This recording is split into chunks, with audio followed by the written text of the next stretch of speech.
Malignant tumour of kidney, तो इसमें most common जो ट्यूमर है वो कौन सा होता है? रीनल सेल कार्सिनोमा और नेफ्रोब्लास्टोमा। तो आज हम पढ़ेंगे रीनल सेल कार्सिनोमा। इसमें रीनल सेल कार्सिनोमा में सेल ऑफ ओरिजिन क्या होती हैं? Renal tubular epithelial cell. कितने परसेंट में होता है ये? तो 80 से 85% जो प्राइमरी मैलिग्नेंट न्यूप्लाज्म होते हैं किडनी के, वो रीनल सेल कार्सिनोमा होते हैं। 80 से 85% of all primary malignant neoplasm of kidney वो कौन होते हैं? Renal cell carcinoma. देन आता है कि एज, किस एज और किस जेंडर में होता है? तो कॉमन होता है ये 6th to 7th डिकेड और मोर कॉमन होता है मेल में। ठीक है, और इसमें रेशियो क्या होता है? मेल इज टू फीमेल का 2:1। देन उसके बाद रिस्क फैक्टर की बात करें तो टोबैको, मतलब सिगरेट, इसमें भी सबसे ज़्यादा सिगार और पाइप स्मोकिंग से सबसे ज़्यादा रीनल सेल कार्सिनोमा होता है। देन ओबेसिटी,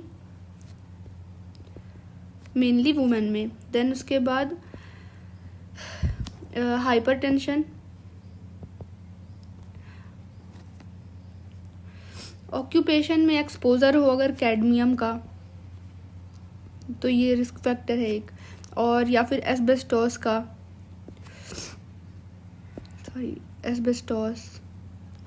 या पेट्रोलियम प्रोडक्ट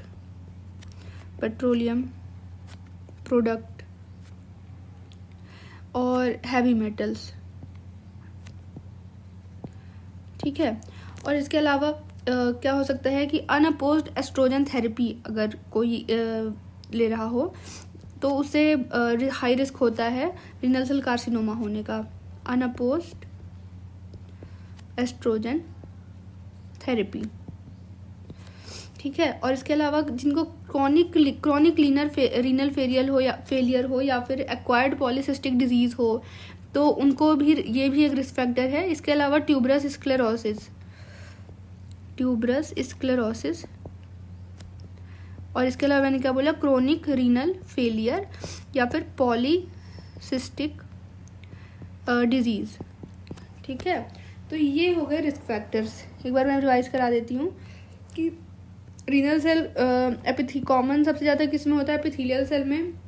इसके अलावा 80 से 85% जो भी प्राइमरी मैलिग्नेंट न्यूप्लाज्म होते हैं किडनी के, वो कौन होते हैं? रीनल सेल कार्सिनोमा होते हैं। एज कितने होता है? 6th से 7th डिकेड, और मेल और फीमेल रेशियो होता है 2:1, मोर कॉमन होता है मेल में।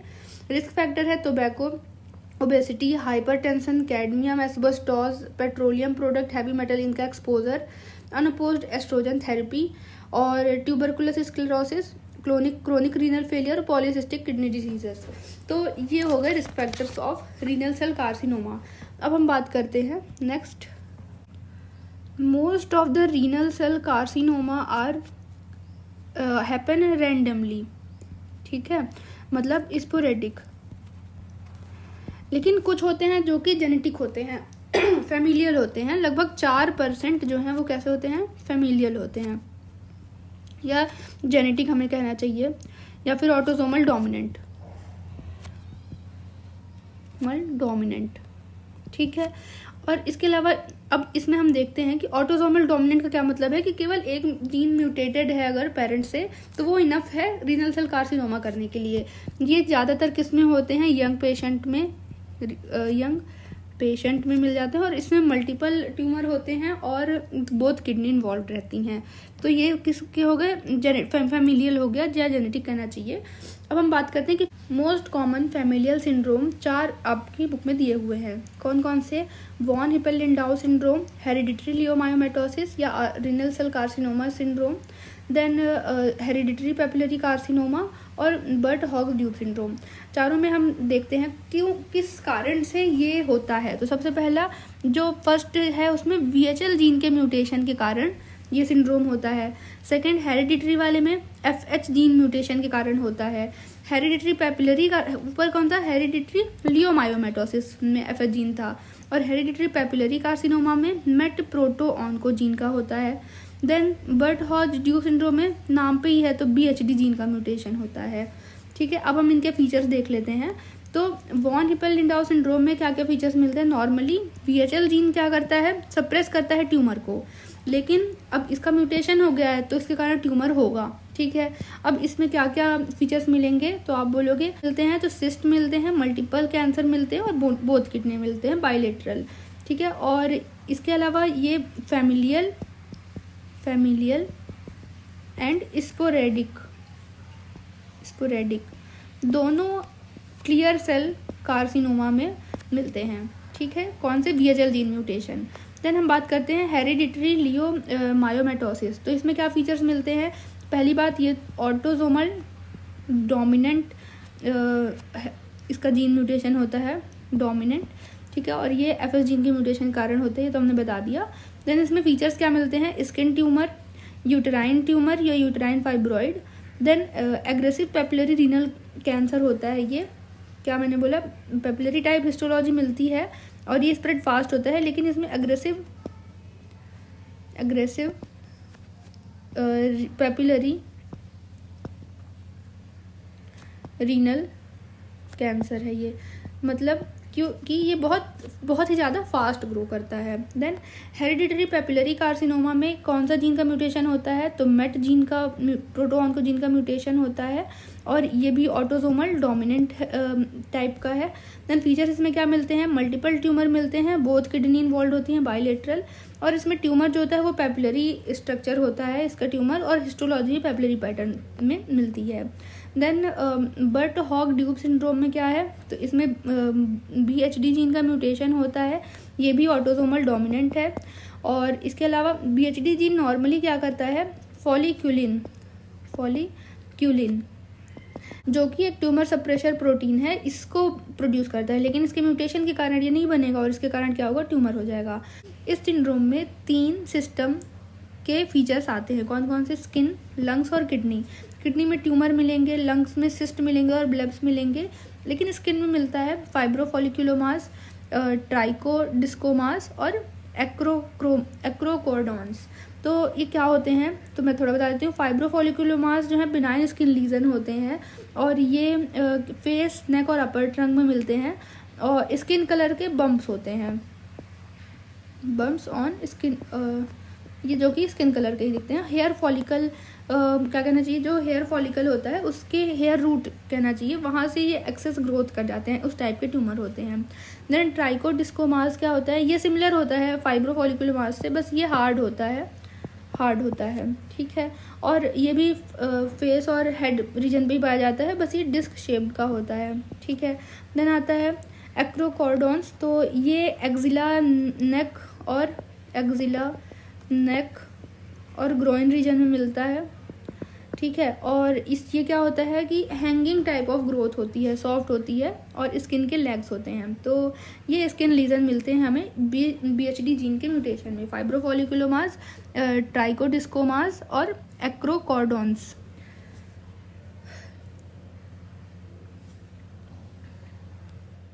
Classification of renal cell carcinoma, so on the basis of cytogenic, genetic and histological studies इसको किन टाइप्स में डिवाइड किया गया। सबसे पहला है क्लियर सेल कार्सिनोमा। ठीक है, टोटल कितने हम टाइप्स पढ़ने वाले हैं, जो मेजर टाइप हैं वो है क्लियर सेल कार्सिनोमा, दूसरा रहेगा पेपिलरी कार्सिनोमा, तीसरा रहेगा क्रोमोफोब कार्सिनोमा, चौथा रहेगा XP11 ट्रांसलोकेशन कार्सिनोमा और चौथा रहेगा कलेक्टिंग डक्ट कार्सिनोमा। तो हम 1 बाय 1 सबको डिटेल में देखेंगे। सबसे पहले आता है क्लियर सेल कार्सिनोमा। ठीक है, तो सबसे ज़्यादा कॉमन यही पाया जाता है, 70 to 80% रीनल कार्सिनोमा वो क्लियर सेल कार्सिनोमा है। ठीक है, इसके अलावा ये कैसा होता है, इसका साइटोप्लाज्म क्लियर रहता है, नॉन ग्रेनुलर रहता है और नॉन पेपिलरी रहता है।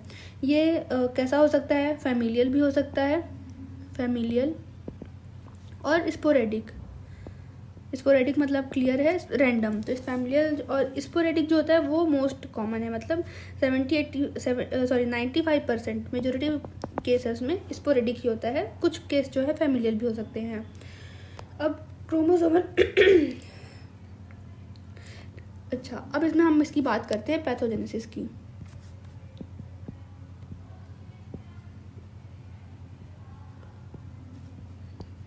में क्या होता है कि देखिए, चाहे 98% ट्यूमर, चाहे वो फैमिलियल हो, स्पोरेडिक हो, या फिर associated with von VHL syndrome, कोई भी हो, इन केसेस में क्या होता है, there is loss of short arm of chromosome 3p। ठीक है, तो क्रोमोसोम 3 में शॉर्ट आर्म का क्या होता है, लॉस हो जाता है। तो इसके कारण क्या होता है कि इस 3 पर ही क्या पर प्रेजेंट होता है VHL जीन प्रेजेंट होता है। इसको हम बोलते हैं 3p25.3। ठीक है, तो ये प्रेजेंट होता है। अब अगर ये शॉर्ट आर्म का लॉस हुआ है तो ये जीन का भी लॉस हो जाएगा। अच्छा, अब जो इसके, ये तो एक बात हो गई। दूसरी बात ये हो जाती है कि जो दूसरा एलील प्रेजेंट होता है इसी का, जो सेकेंड एलील प्रेजेंट होता है, एक तो लॉस हो गया, दूसरा जो प्रेजेंट होता है वो, उसमें क्या हो जाता है, इनएक्टिवेशन। मतलब उसमें क्या हो जाता है, ये सेकेंड एलील जो है वो सोमैटिक म्यूटेशन में चला जाता है, या फिर और गेट इनएक्टिवेटेड बाय हाइपरमिथाइलेशन। डन। अब इसमें क्या होता है कि ये 80% क्लियर सेल कार्सिनोमा में यही होता है। अब अगर ये चीज का मतलब दूसरे वाले एलील का भी क्या हो गया, इनएक्टिवेशन हो गया, तो इसके कारण क्या प्रेजेंट हो जाता है, ट्यूमर। तो इससे हम इस बात से हमें क्या पता चल रहा है, ये पता चल रहा है कि जो हमारा VHL जीन है वो एक ट्यूमर सप्रेसर जीन है, दोनों केस में, फैमिलियल हो या स्पोरेडिक ट्यूमर हो। तो मैंने क्या बोला, इसका पैथोजेनेसिस कि 3rd क्रोमोसोम का शॉर्ट आर्म का लॉस हो जाता है, जिसमें क्या प्रेजेंट होता है, VHL जीन, तो उसका भी लॉस हो जाता है। और क्या होता है, जो सेकेंड एलील प्रेजेंट है उसका क्या होगा, इनएक्टिवेशन होगा। और ये इनएक्टिवेशन क्यों होता है, बाय सोमैटिक म्यूटेशन, या फिर गेट इनएक्टिवेटेड बाय हाइपरमिथाइलेशन। और इसके कारण क्या होगा, फिर अब दोनों एलील चलेगा तो इसके कारण क्या होगा, ट्यूमर होगा। तो इससे ये हमें पता चला कि ये VHL जीन जो है वो एक ट्यूमर सप्रेसर जीन है। तो ये ट्यूमर सप्रेसर जीन की तरह काम करता है दोनों, इस फैमिलियल केसेस में भी और स्पोरेडिक केसेस में भी। Normal function of VHL protein क्या है, तो ये प्रोटीन प्रोड्यूस करता है जो कि एक पार्ट है किस कॉम्प्लेक्स का, यूबिक्विटिन लाइगेज कॉम्प्लेक्स का। और ये क्या करता है, अदर प्रोटीन का डिग्रेडेशन कराता है। ठीक है, एक इम्पॉर्टेंट टारगेट जो इन प्रोटीन का होता है वो कौन है, HIF, मतलब हाइपोक्सिया इंड्यूसिबल फैक्टर 1। तो VHL प्रोटीन का एक टारगेट हुआ हमारा HIF1। अगर VHL म्यूटेशन के केस में, इन म्यूटेशन HIF क्या होगा, इंक्रीज हो जाएगा। क्यों, क्योंकि VHL प्रोटीन ही नहीं प्रोड्यूस हो रहा होगा। तो अच्छा, इसका अगर लेवल बढ़ गया तो मतलब इसका लेवल बढ़ा रहेगा even in normal oxygen concentration, even in normal oxygen. इसे लिखा हुआ है आपके उसमें टर्म नॉर्मोक्सिया। ठीक है, तो अब इसके कारण होगा क्या, इसका इफेक्ट क्या होगा, HIF increase level of HIF, इसके कारण क्या होगा, इसके क्या इफेक्ट्स होंगे। तो ये एक्टिवेट करेगा कई मल्टीपल जीन्स को। तो एक जीन को ये क्या करेगा, स्टिमुलेट करेगा, जो कि क्या मतलब एक्टिवेट करेगा, वेस्कुलर एंडोथेलियल ग्रोथ फैक्टर। ठीक है, इसके कारण क्या होगा, एंजियोजेनेसिस। पहली चीज एंजियोजेनेसिस मतलब फॉर्मेशन ऑफ ब्लड वेसल्स। दूसरा, एक जीन को कर दिया, फिर एक और जीन को इसने स्टिमुलेट किया, एक्टिवेट किया, जिसके कारण क्या प्रोड्यूस मतलब और इसका किसका इंक्रीज बढ़ गया, रिलीज बढ़ गया, इंसुलिन लाइक ग्रोथ फैक्टर 1, ये बढ़ गया। तो इसके कारण क्या हुई, सेल ग्रोथ का स्टिमुलेशन हो गया, सेल ग्रोथ स्टिमुलेशन। ठीक है, तीसरा और जीन को स्टिमुलेट किया तो इसके कारण क्या रिलीज हुआ, मेटाबॉलिक रिप्रोग्रामिंग हुई। ठीक है, मेटाबॉलिक रिप्रोग्रामिंग। ठीक है, अब क्या होता है इसमें, HIF जो है वो वर्क करता है MYC, ये क्या है, ऑन्कोजेनिक फैक्टर है। ठीक है, इसके साथ ये वर्क करता है और इसके कारण क्या होता है, रीप्रोग्राम करता है ये, reprogram cellular metabolism.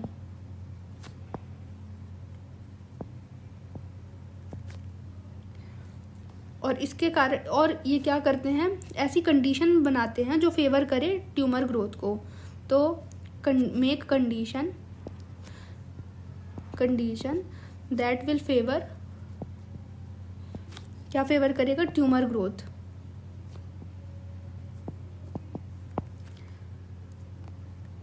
Deep sequencing जब किया गया रीनल कार्सिनोमा जीनोम का, तो उससे पता चला कि फ्रीक्वेंट मॉडिफिकेशन मिले नंबर ऑफ जीन के जो कि रेगुलेट करते हैं हिस्टोन मॉडिफिकेशन को। हिस्टोन मॉडिफिकेशन करने वाले जो जीन्स होते हैं उनमें क्या मिला गया, फ्रीक्वेंट म्यूटेशन। इंडिकेट करते हैं कि क्या डिसरेगुलेशन हो रहा है, जिसके कारण रेगुलेशन होता है, और इसके कारण क्या होता है, डेवलपमेंट ऑफ ट्यूमर होता है, डेवलपमेंट ऑफ ट्यूमर। तो ये हो गई इसकी पैथोजेनेसिस। एक बार क्विक रिवीजन देख लेते हैं। हमने बोला कि जो लॉस होता है सबसे पहले क्रोमोसोम 3 का, और इसमें क्या प्रेजेंट होता है, VHL जीन। सेकंड लॉस होता एलील जो दूसरा होता है उसका इनएक्टिवेशन हो जाता है, आइदर सोमेटिक म्यूटेशन के थ्रू या फिर इनएक्टिवेटेड बाय हाइपरमिथाइलेशन, और ये म्यूटेशन होता है तो ट्यूमर होता है। इससे पता चला कि VHL जो है वो एक ट्यूमर सप्रेसर जीन है। नॉर्मल फंक्शन VHL जीन का होता है कि ये प्रोटीन प्रोड्यूस करता है जो कि पार्ट है यूबिक्विटिन लाइगेज कॉम्प्लेक्स का, और ये टारगेट करता है VHL प्रोटीन को, और ये VHL प्रोटीन जो है वो टारगेट करता है HIF1 को, हाइपोक्सिया इंड्यूसिबल फैक्टर 1 को। और म्यूटेशन जब हो जाएगा VHL प्रोटीन जीन का तो ये HIF बढ़ जाएगा, और इसके कारण क्या होगा, इसके इफेक्ट्स आएंगे, ये मल्टीपल जीन को एक्टिवेट करेगा, जिसके कारण VEGF, IGF-1 और मेटाबॉलिक रिप्रोग्रामिंग होगी, ये सब लेवल बढ़ जाएंगे। इसके कारण एंजियोजेनेसिस होगा, सेल ग्रोथ स्टिमुलेट होगी, और ऐसी कंडीशन बनाएंगे जिसके कारण ट्यूमर बढ़ सके। आप देख सकते हैं सेल ग्रोथ हो रही है, एंजियोजेनेसिस हो रही है, और ट्यूमर की ग्रोथ के लिए सेल के लिए फेवरेबल कंडीशन बनाई जा रही हैं HIF के कारण, ठीक है। और एडिशनल हमें क्या मिला कि फ्रीक्वेंट म्यूटेशन पाया गया उन सभी जीन का जो रेगुलेट करते हैं हिस्टोन मॉडिफिकेशन को, इसके कारण डिसरेगुलेशन हुआ और इसके कारण डेवलपमेंट ऑफ ट्यूमर होगा। तो ये हो गया आपका clear cell carcinoma. Morphology of clear cell carcinoma की बात करें तो इसमें मोस्ट कॉमनली अफेक्टेड जो एरिया है वो कौन सा है, पोल है किडनी के। ओरिजिन कहाँ से होता है, तो proximal tubular epithelium, proximal tubular epithelium, ठीक है। और लीजन कितने होते हैं, तो लीजन यूजुअली कितने होते हैं, सॉलिटरी यूनिलेटरल लीजन प्रेजेंट होते हैं। आउटर सरफेस की अगर हम बात करें तो स्फेरिकल मास, स्फेरिकल होता है, स्फेरिकल वेरिएबल साइज का होता है, वेरिएबल साइज, और डिस्टॉर्ट इसके कारण, जैसे मान लीजिए ये किडनी है तो इसमें जो ये मास हुआ, ट्यूमर हुआ, इसके कारण जो किडनी का कैप्सूल होता है वो कैसा हो जाता है, रीनल आउटलाइन डिस्टॉर्ट हो जाती है। तो डिस्टॉर्ट रीनल आउटलाइन, ठीक है। कलर की बात करें तो yellow grey white, yellow grey white colour इसका अपीयर होता है। और इसके अलावा ये जो येलो कलर होता है वो किसके कारण होता है, प्रोमिनेंट लिपिड एक्यूमुलेशन। ये किस कारण से होता है, due to prominent lipid accumulation, ठीक है। मार्जिन की अगर हम बात करें, मार्जिन यूजुअली शार्प होती हैं, शार्पली डिफाइंड, और रीनल कैप्सूल के अंदर ही होती हैं, ठीक है। अब बात करते हैं ग्रोथ पैटर्न की। तो जो ग्रोथ पैटर्न होता है क्लियर सेल कार्सिनोमा का वो वेरी करता है सॉलिड टू ट्रेबिक्यूलर, ठीक है। और इसे हम या फिर बोल सकते हैं कॉर्ड लाइक दिखाई देता है, या फिर ट्यूब्यूलर भी दिख सकता है, ट्यूब्यूलर रिजेंबलिंग ट्यूब्यूल्स, ठीक है। अच्छा, सेल जो होती हैं उनकी शेप कैसे होती है, तो राउंडेड और पॉलीगोनल होती है शेप। साइटोप्लाज्म कैसा होता है, अबंडेंट होता है, अबेंडेंट, क्लियर और ग्रेन्युलर। ठीक है, इसमें क्या क्या, ग्लाइकोजन भी प्रेजेंट हो सकता है, लिपिड भी होता है, ग्लाइकोजन लिपिड भी प्रेजेंट हो सकता है। ठीक है, स्ट्रोमा की बात करें तो इसका स्ट्रोमा जो होता है उसमें ब्रांचिंग वेस्कुलराइजेशन मिलता है, डेलिकेट ब्रांचिंग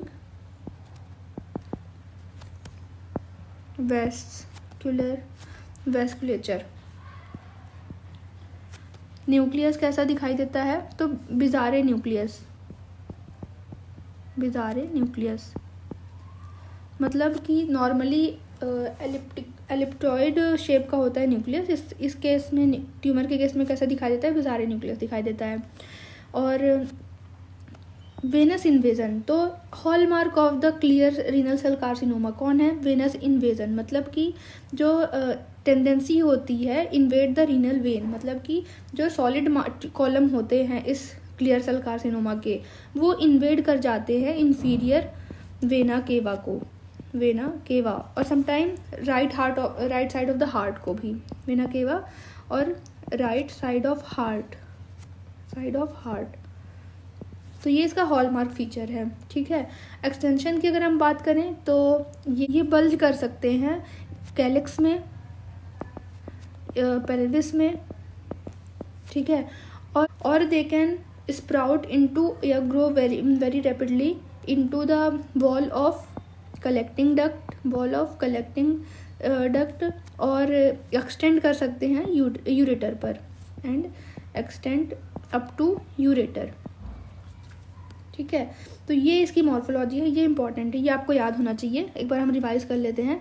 हमने क्या क्या बोला कि मोस्ट कॉमनली ये पोल्स में प्रेजेंट होते हैं, ओरिजिन इनका पीसीटी से, प्रॉक्सिमल ट्यूबुलर एपिथेलियल सेल से होता है, लीजन यहाँ सॉलिटरी और unilateral, outer surface spherical, variable size का हो सकता है, डिस्टॉर्ट कर सकता है रीनल की आउटलाइन को। ठीक है, colour yellow grey white colour का दिखाई देता है। येलो कलर का अपीयरेंस क्यों होता है, लिपिड एक्यूमुलेशन के कारण। मार्जिन इसकी कैसी होती है, शार्पली डिफाइंड होती हैं।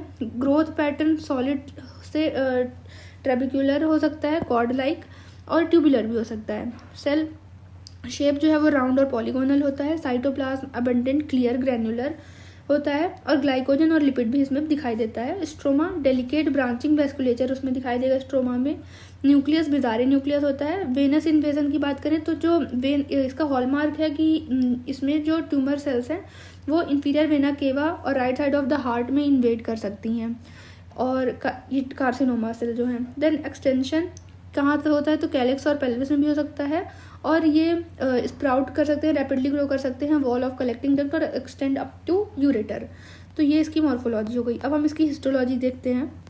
ये है इसकी हिस्टोलॉजी। इसमें आप क्लियरली देख सकते हैं कि इसकी जो सेल्स हैं वो कैसी हैं, राउंड टू, कुछ राउंड भी हैं, कुछ पॉलीगोनल हैं। तो राउंड टू पॉलीगोनल सेल्स हैं और एबंडेंट क्लियर साइटोप्लाज्म है। आप देखिए एकदम क्लियर दिख रहा है। ठीक है, और आप इसके मार्जिन्स देखो तो डेलिकेट मार्जिन है, थिन वॉल्ड, और ब्लड वेसल्स भी इन मार्जिन्स पर दिख रही हैं हमें। ठीक है, नहीं, नेक्स्ट है पैपिलरी कार्सिनोमा। तो 10 से 15% of renal cancer papillary carcinoma होते हैं। इसमें papillary type of growth pattern मिलता है, बोथ फैमिलियल और स्पोरेडिक क्या कहना चाहिए कार्सिनोमा में मिलता है पैपिलरी कार्सिनोमा। अब हम बात करते हैं पैथोजेनेसिस की।